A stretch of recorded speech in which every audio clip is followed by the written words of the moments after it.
Don't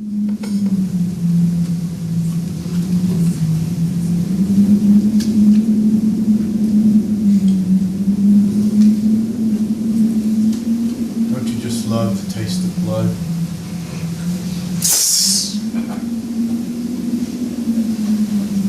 May 8th, Jonathan Harker's journal.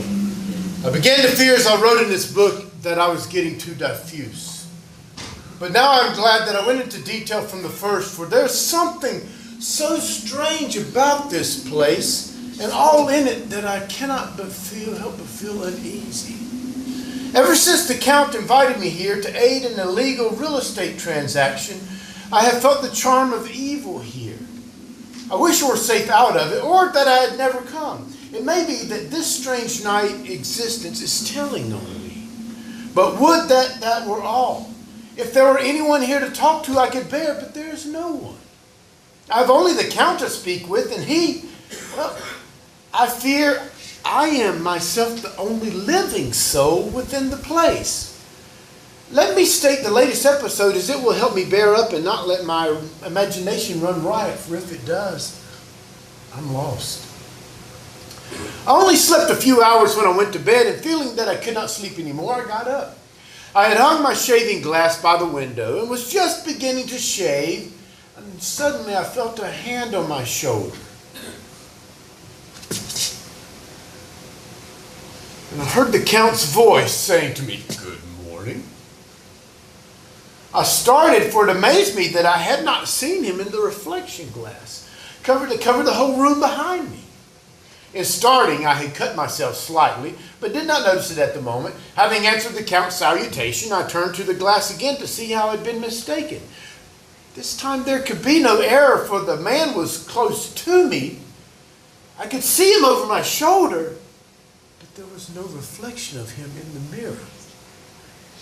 The whole room behind me was displayed, but there was no sign of a man in it except myself.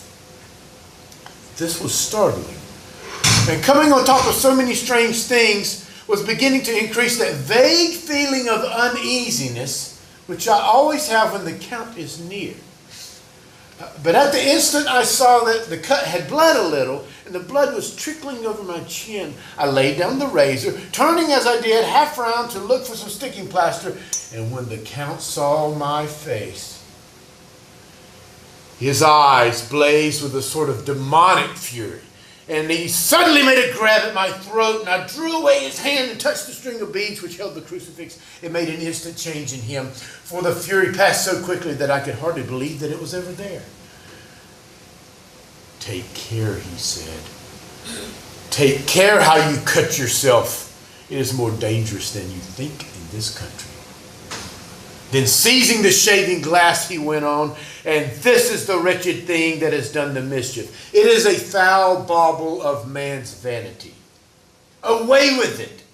And opening the window with one wrench of his terrible hand, he flung out the glass, which was shattered in 1,000 pieces on the stones of the courtyard far below.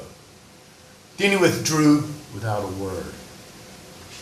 And once again I was left to eat breakfast by myself.